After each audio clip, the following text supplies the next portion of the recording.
Did you say butter? Did you say butter? Did you say butter? I didn't say butter.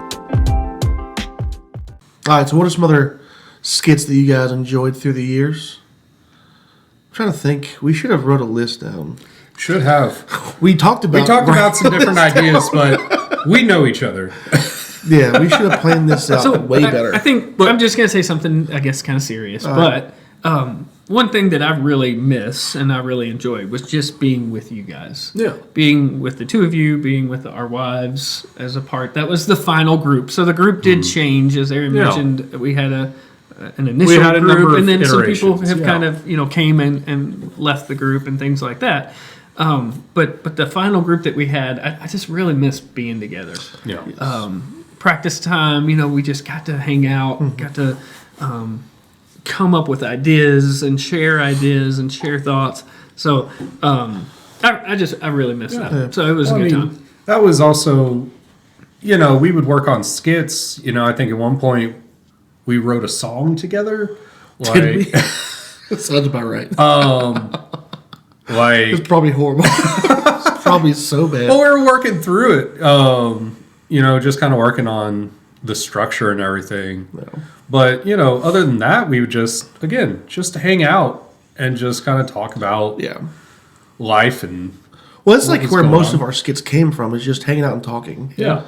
And things just kind of come naturally. Or we would see something on TV and it would give us an idea. Because I feel like when you try to sit down, kind of like this podcast, when you try to sit down and script it or think too hard about it, it doesn't end up working right. Yeah. And so sometimes if you just talk with your friends about life, you'll come up with things. And that's what's beautiful about it, not to get sappy, but we had that type of friendship where we could talk about these things. We could talk about life and the chaos of life, and we could talk about faith and what all of it means, and it wasn't weird. It was just normal. Yeah. And so we talked about it, and then we just made skits, and then it was a really... I don't think we realized how good we had it at the time. Yeah. And I think sometimes people think that you have to all like the same things and all be, or that we have to agree. Just to agree on everything we have to because you're a Kentucky fan, I'm a Louisville fan, right? No, so that's He's sports. A loser. I'm a winner. Okay. I side with him. Aaron? You're losers. But just remember, that. He's a Hoosier now. Yeah, you don't even get to talk, dude. Hoosiers. You had one championship, and how many ever? I just lived there, okay? Whatever, bro. I just lived how there. How many championships has Kentucky had in football? 0. It's been I started something. We're basketball but school. seriously. But Aaron, you don't even like sports, right? Yeah. Not really. I mean, not a big sports guy. That's okay. And that's what I love about even bigger. You go and I'm sure if we sat down and talked about big issues, controversial hot topics, sure. I'm sure we'd find stuff that we disagree on, but that's not necessarily the point. Right. And I've always said, right. I've never understood why the church doesn't talk about the controversial issues. I've always said that we should. Really, we should be the first people to talk about it. And we should be the first people who can talk about it and sit down and have a conversation and not let it fly out into anger and hating each other, but just let it be what it is. And for some reason, we've refused to talk about it, and it's been a whole issue. But I think what Crosseyed and even Act 1 did was putting it as a skit created this sort of separation where you could talk about it together. The audience could start their own discussions based off of what they were watching. So we were a stepping stone to really get a conversation going about those issues. Yes. I think that's what really helps it. that's really the point, is to just really get people to think. Yeah. Yeah. It's not necessary. It was never really this is how you should think about this thing. It's just here's a really good point. Sit with it and let it think about it. Or we may have had an idea of, I think this will be taken this way, but then other people, when they see it, they take it another way, and you're like, wow, I didn't think about that. We didn't think about that. And so there were discussions we would have with audience members afterwards. That's where we would learn about some of our skits, too. Yeah. I had an idea based off of the song Sail. And I know it It was a very crazy idea. It was crazy. There were some different points in the song that were maybe a little iffy, but at the same time, they were real struggles that people went through. Mm-hmm. And I think, my idea was creating this physical, visualization of people's struggles in life. We were pretending we were sailing in a boat and we had people throwing buckets of water and kids were dying laughing. Yes. Like, it was not what I thought. It was did not. It was go like the way a great idea, but we have no visual. Yes. So it was in the back of church by a concrete wall. That's fair. And just throwing buckets of water. But we did it. We did it. Did you do it, camp? We did. Yeah, we did. Okay. So we did it once there, and kids were dying every time we got a bucket. Just, well, you got that song going. It was entertaining to me. Like, it meant something to me. Even. Yeah. I know, Jason, you were freezing cold. There's not much meat on this bones, you know what I mean? I was a lot smaller back then. Okay. But it was a lot smaller. Quite a bit. But it was something different. And the message at the end of at the end of the skit was, whatever troubles you face in life, you can turn to God and find hope. Yeah. So, if that message ever came across to one person, like, it's worth it. I would at least hope, it was worth it. It's worth it. Mm-hmm. So, and talking about like other people and kind of taking their own interpretations from the skits shows that it's not us, it's God working through us to them, and it's really powerful. Which was the point of, like, that's what Jennifer always talked about. Oh, shout out Jennifer, we love you. But make us invisible. The less there is of me, the more of you I see. Absolutely. It's like, how can we? That's what I've taken that with me through ministry and through life. Like, even with Riverside and the youth ministry that I do, and it's easier said than done for me. I'm a prideful person. I can be, but it's like, how can I make this as much about God and as little about me as possible? Sure. Yeah. It's really hard to do when you're the front and center of a ministry or a podcast or whatever it is. But if that's always the goal. Like, how can I take myself out of it as best as possible and just make it about God? And it's all, like I said, it's not always. I don't always do it perfect, but that's kind of the goal. And you mentioned something. Make us invisible. That was our slogan for Act 1. And so there's not a lot of people that would know, but we started out All for Christ the One acting group with church, which was like the whole youth group. Yeah, it was the whole youth group. It was just Sounds of the Crucifixion for our youth rally. Yeah, that's right. That's where it started. From Dude, there, Sounds we was built sick. I mean, for those who don't know what Sound of the Crucifixion was, imagine you're in that's like a gymnasium. All the lights are out. Any light that was like, all light was blocked out. You couldn't see anything. You could see your hand in front of your face. There's like 1,000 people in the auditorium, and then in the pitch black, we would somehow act out the crucifixion, going from like Peter denying Jesus all the way through like the crucifixion, and it was always sound. We had lines that we like rehearsed. We had sound effects that we made with like nails and whips and all kinds of stuff. But like coins being thrown. Yes, and it was one of the. It was. I'm getting kind of chills thinking about it. But like, it was one of those things with the lights off. You can't see your hand in front of your face, but you're hearing it. It's like you're there in person. Man, you create that whole story within your own head. The fact that was even possible with teenagers, Jennifer killed it. Kudos. Yeah. Like, I don't know how she did that. That's insane. But it's like, I've talked to people today who were impacted by Sound of the Crucifixion. Very powerful, powerful thing. And I think that's what it was fun. We all started at Act 1, and like a big thing with Act 1 was always like watching people come out of their shells. And I remember Aaron came out of his shell.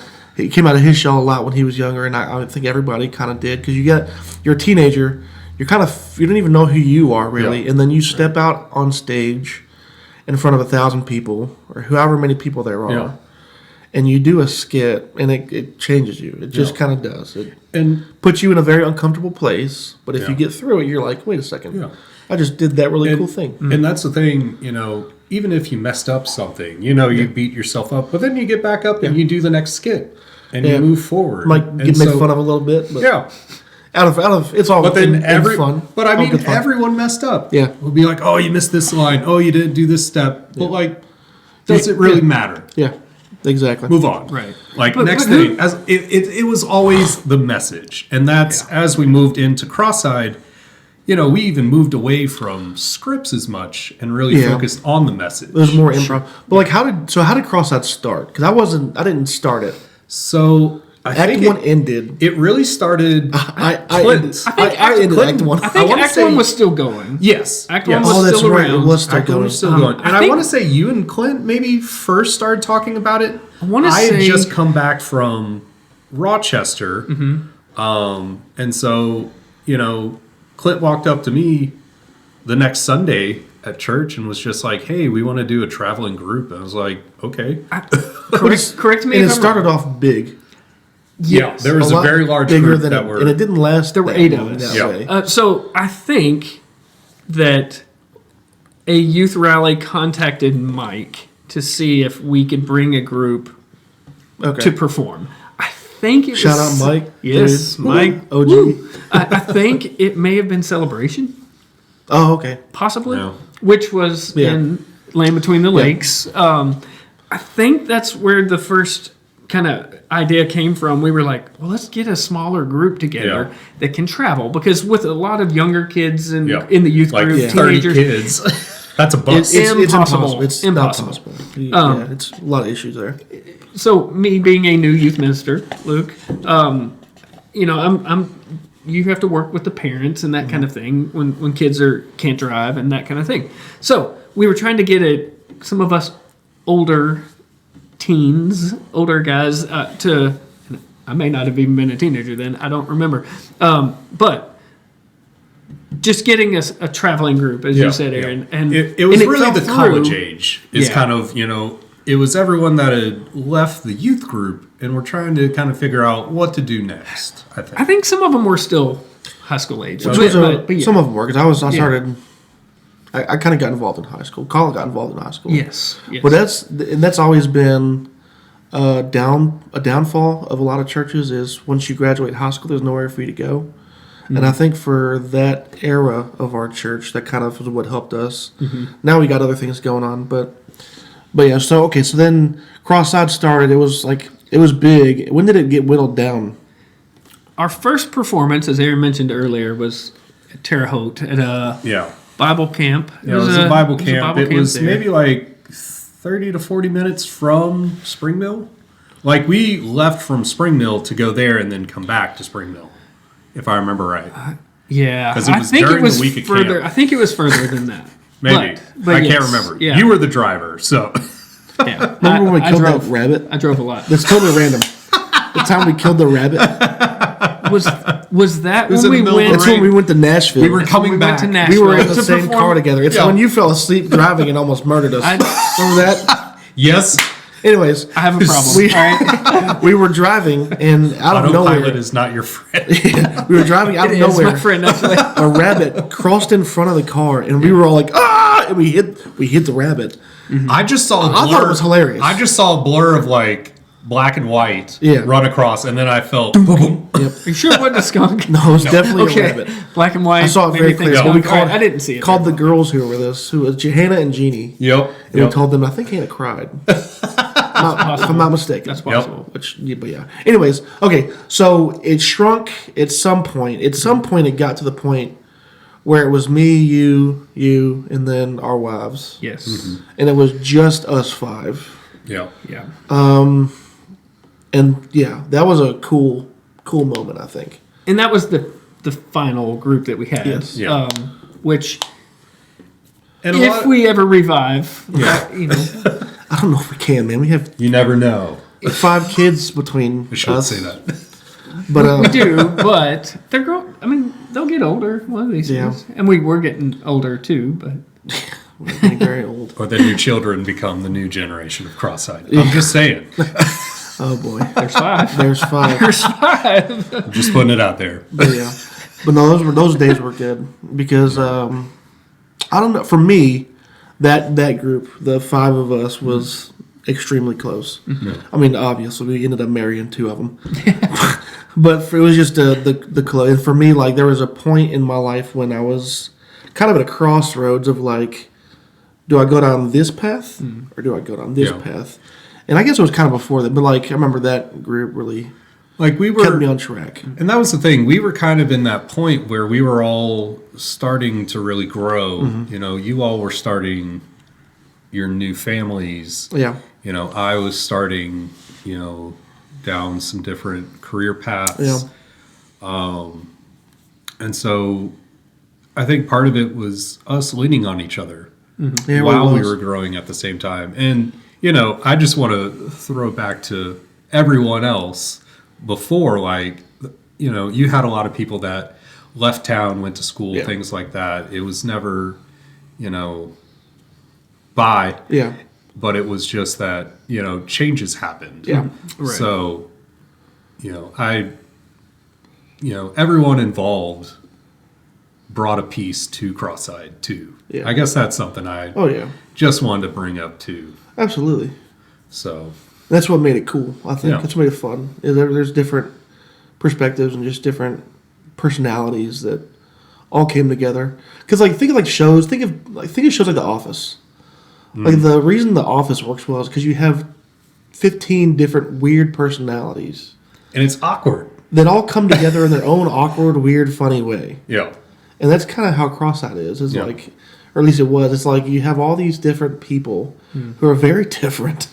Different Who are experiences. quirky, different experiences. Different. They're kind of And all even kind of what we're- weird in our own ways. Yeah. And then we get together, and it just kind of comes Yeah. out. It works. Yeah. And even, you know, when we would talk, you know, learning to interpret what we meant Yeah. between each other too.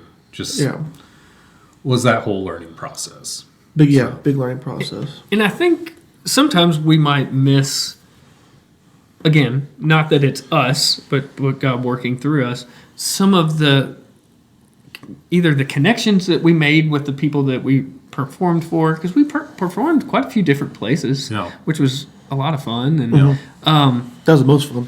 but this year, going to Winterfest in Gatlinburg, talked to a now youth minister who said, "Man, I wish Crosseyed would get back together." Come on, Ethan. Yes. Yeah, Ethan. Shout out. He'll probably watch this. Ethan Moore. What's up, Ethan? Ethan, last name? Godby. Godby. Ethan Godby. Ethan Gobby. Yes. I love it. So, love Ethan.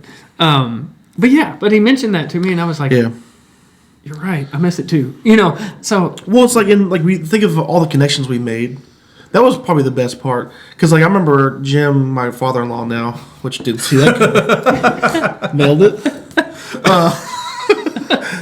I'm sorry, but I remember like Jim. He mentioned many times like what he likes about Crosseyed is that we don't just come and perform and then leave. It's like we just hang out with the kids for the weekend because it was a lot of times it was fall retreat or like spring retreat or whatever it was. It was we're there for the weekend. Yes. Yeah. And so we'd perform maybe 45 minutes, an hour, but we were there just hanging out with the kids for the entire weekend. And so the connections that you make doing that is invaluable. I mean, it's priceless. It's awesome. Yeah. I think of all the people from Ethan Godby, think of all the people from North Central. That's Bobby Davis, right?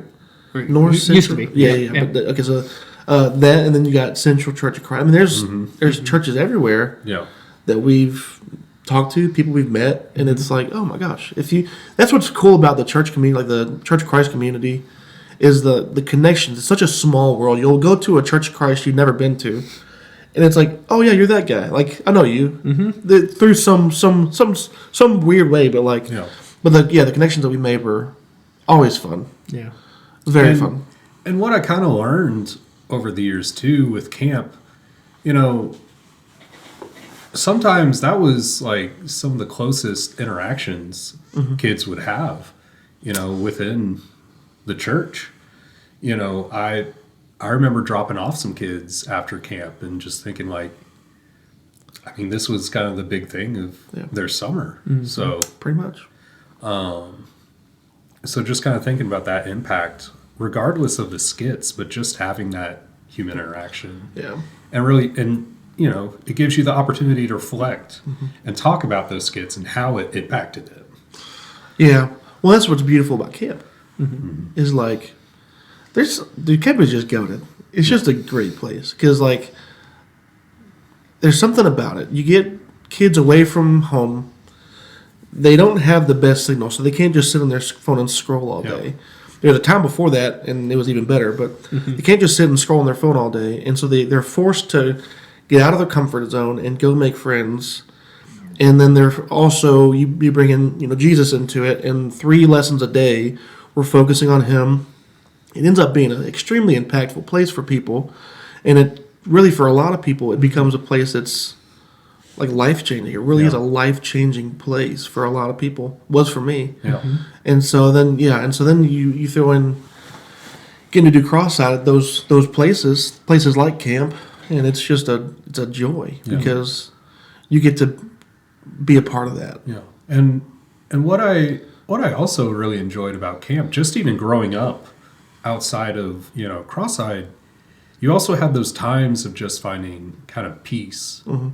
Like, there were times I would just kind of, we'd have free time. I would actually go out to, like, the kickball field and just hang out. I wasn't doing anything. I literally just kind of sat and I'd walk around a trail or, just stare at the clouds and just kind of think, have conversations with God. Just like, what's going on in life?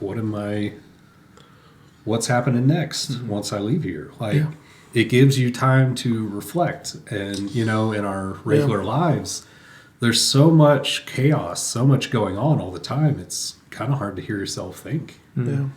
Well, at camp last summer, if you remember, Luke, there was a couple kids from David Skidmore's youth group currently. And we kind of talked to him about, we know David Skidmore. We performed it for his youth group years ago, and she was there. Probably a little. Well, yes, she was there for bagpipes. Yes, she was. But the boys that were like in our cabins. Okay, I didn't know that. And we took because we took a picture and he sent it to David Skidmore. We took a picture with him. Yeah. That's right. I remember. The connection, because we didn't know him at that point, when we went down there to perform, but he's now in his youth group, and we're like, well, we know David Skidmore. You know my youth minister, Yeah. So just to be able to connect, like you guys are talking about, make those connections, and you can share. And Skidmore responded and was like, Cross-eyed. We saw him at Winterfest as well. It was a good time. Good seeing him. Very briefly, but he's a busy man. Dude, imagine, that's my goal someday, is to leave a legacy like that. And someday, or like I think like Mike. Yeah. And just leave a legacy where, like, think of how many people those guys have, like, impacted. Of doing ministry for long time. 30 plus, like 40 almost years. Yeah. That's insane. Yeah. And like those are like heroes. Really. Like they're heroes. Like, for people like that. I was gonna say, like, absolute heroes. Like the way, what always sticks with me too, like Mike kept track of his youth ministry, like based off of my birth year. He's like, what year were you born again? 88? Yeah. So it's been this many years. Like, he'd always check. Man, that legacy is just nuts, man. And so then, like, I think of like where we're at now, because like we haven't done Cross-eyed or anything in 5 years, 10 years, whatever it is. But it's kind of like, since our kids were born, isn't that? Yeah. But we haven't done really Cross-eyed or anything for a long time. And it's not that we didn't have a passion for it anymore. It's just life got busy. But we've still been growing. We've still been learning. We've still been reaching people in other ways. Just different now. Yeah. The passion's still there. Yeah, for sure. Passion's still there. And so now it's what's next. I don't know. What do you guys think? What's next? Coming soon. I wasn't gonna make the joke. I was like, don't put that Put that on me, Ricky Bobby. Dude. 5 years.